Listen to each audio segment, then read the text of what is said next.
All right, welcome to this episode of the Sullivan Sports Show. I am your host, Kevin Sullivan, and today we'll be talking about my Week 7 takeaways, and then we'll be talking about my Week 8 predictions.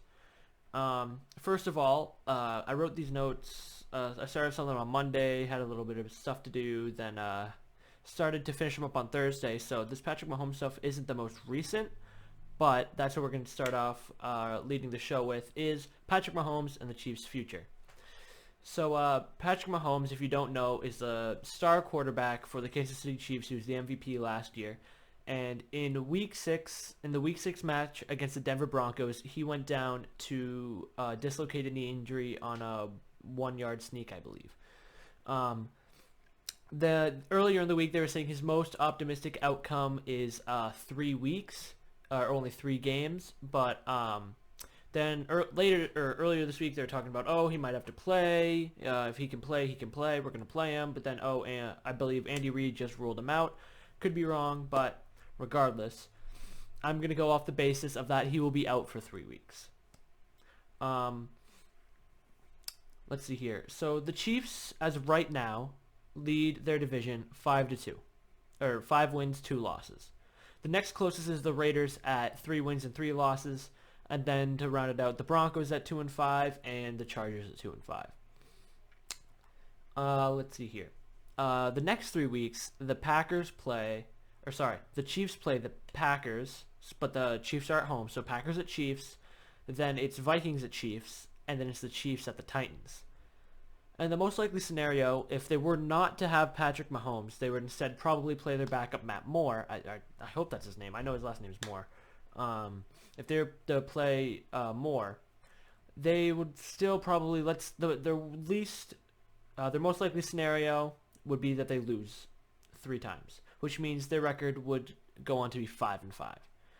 And so their next closest opponent, the Raiders, to challenge them in these next few weeks, is the Raiders play at the Texans, the Lions play at the Raiders, and then the Chargers at the Raiders. The best scenario for the Raiders in this scenario would be to win all 3 games. They would move up to 6-3, but in my opinion, they will most likely tie with the Chiefs at 5-5. I think they can win 2 of those games, the Lions and the Chargers. I think they can win, but I think they will lose to the Texans. But regardless, I still think that the Chiefs' season is not in jeopardy.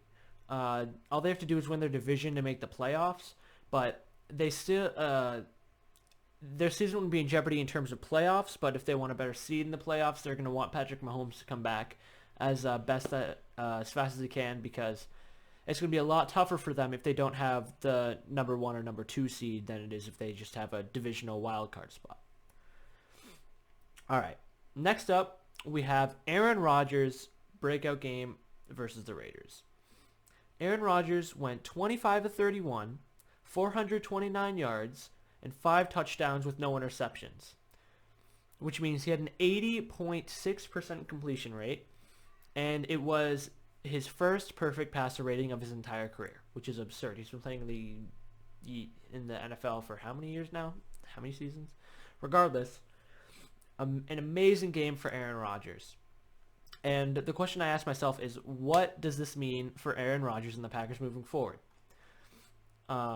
This game showed that while Aaron had not been putting up his average numbers, he's still an elite quarterback and can sling the ball on any given Sunday. The reason that Aaron hasn't really usually played up to his standards is because he hasn't had to. He hasn't been playing poorly, but he hasn't had to play up to be the magician every single week and carry the load of the team on his back.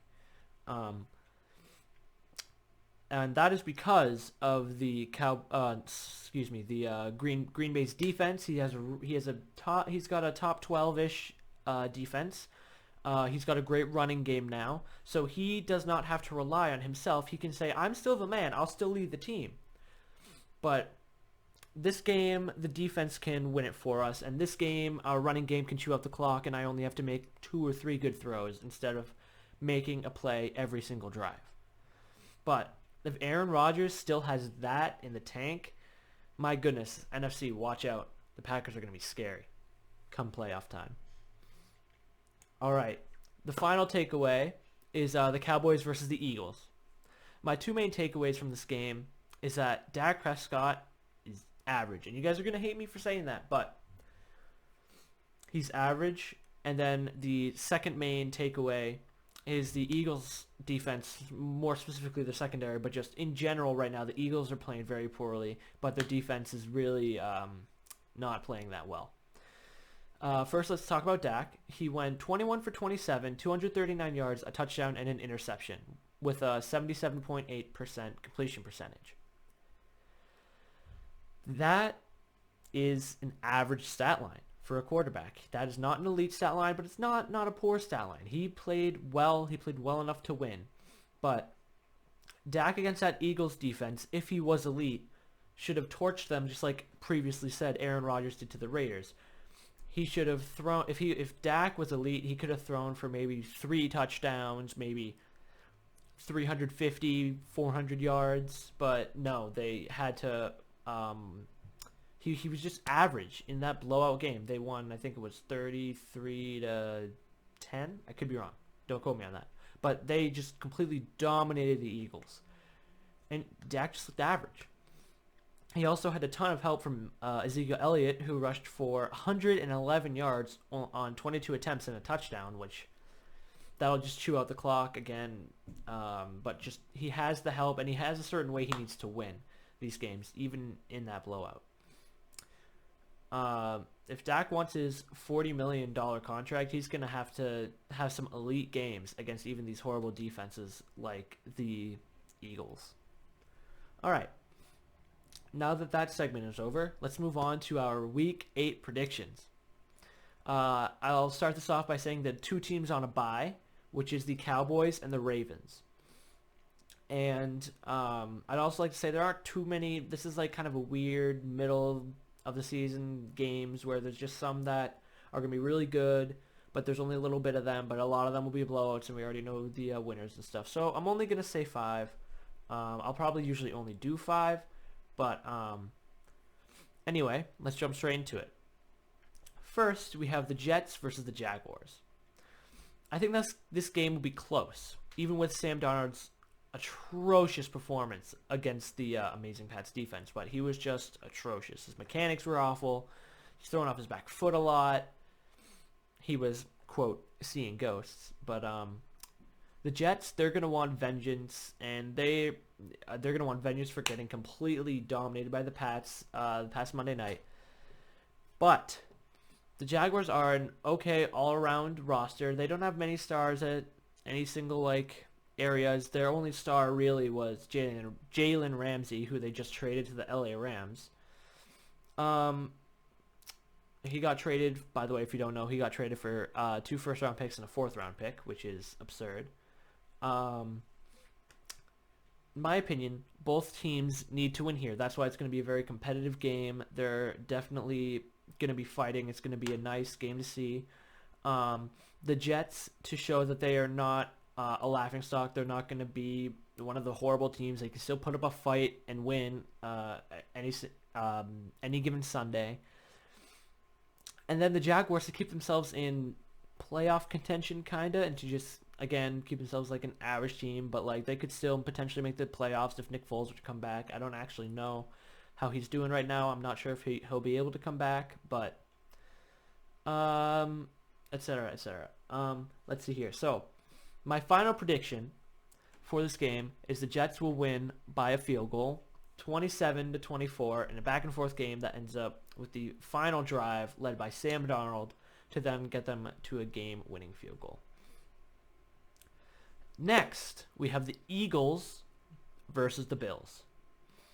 Again, with the humiliation that came from the defeat on the Cowboys on Sunday, I think the Eagles game in prime... Is this a prime time game? Oh, on Sunday's game, sorry. In prime time, everyone was watching. They got humiliated.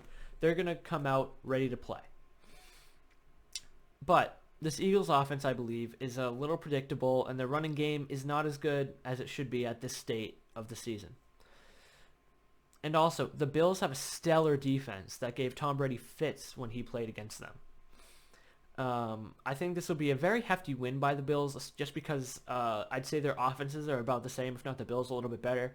And seeing that the Eagles are just falling apart and their defense is atrocious and the Bills' defense is a really good defense, I think that Bills, due to their defensive advantage and offensive play, will be able to get the win in this game. I think the Bills will win 24-14. All right. Next, we have the Panthers versus the 49ers. And this is going to be a game to watch. Trust me, you're going to want to watch this game. Kyle Allen is 4-0 as a starter for the Panthers, and they're going up against the undefeated 49ers. Both defenses are elite. What's his name? Ron Rivera's always had a good defense for the Carolina Panthers. And the 49ers defense has just been playing amazing. Their second-round pick, Nick Bosa, has been doing absurd. Excuse me. Even with both sides both sides have really good offenses. Kyle Allen leading the I wouldn't say they're star receivers, but they're definitely developing, becoming really good, great receivers. DJ Moore and Curtis Samuel, along with Christian McCaffrey, who is probably I wouldn't say he's the MVP yet because they'll probably go to a quarterback, but as a running back, he's been putting up amazing numbers. Excuse me.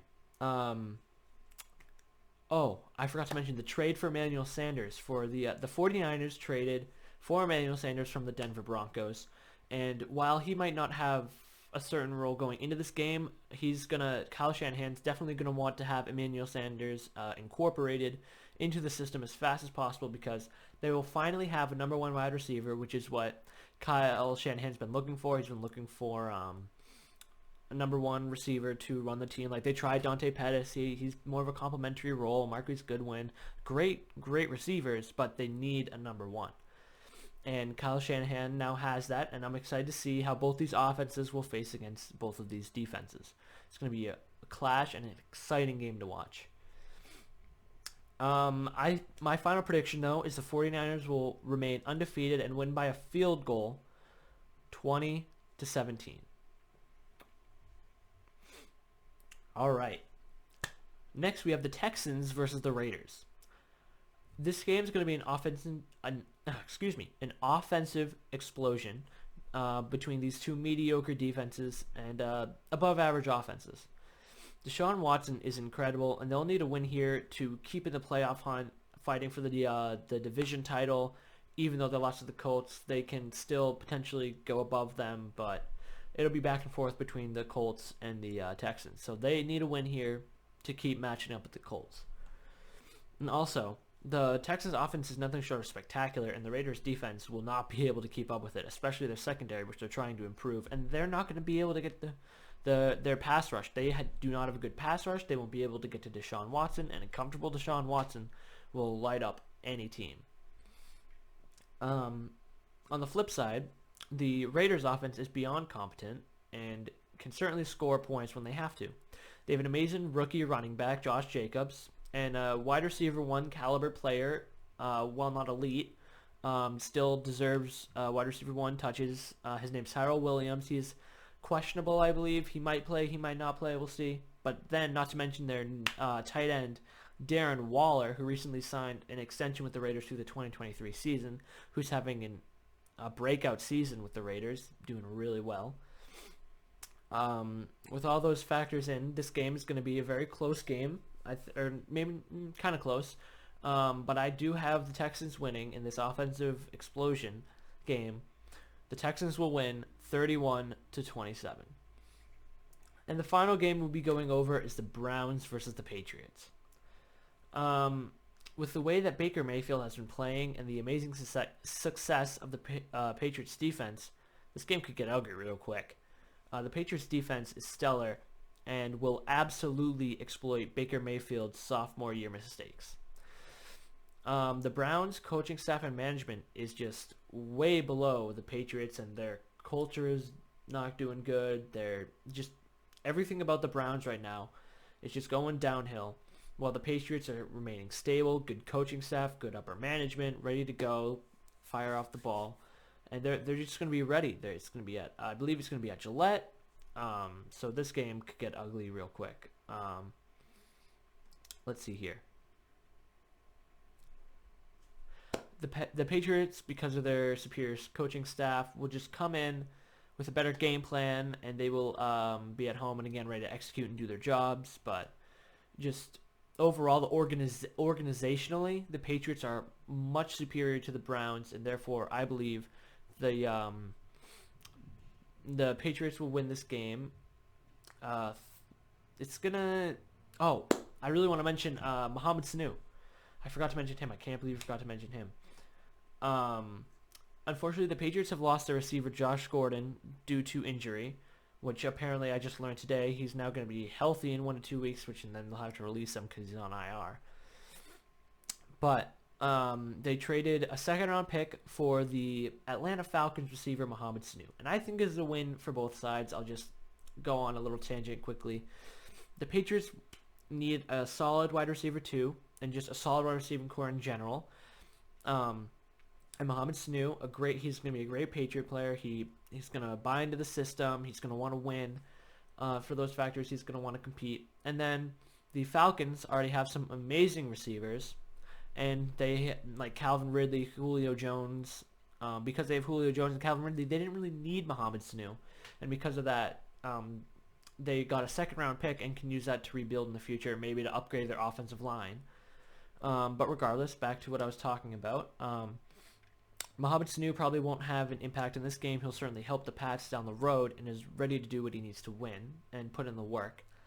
I just want to say one more thing about Baker Mayfield and versus the Patriots defense. The Patriots defense gave Sam Darnold, who in my opinion is better than Baker Mayfield. He had complete fits against this defense, and I think Baker Mayfield's going to do the same. He's not going to have a great game against this Patriots defense.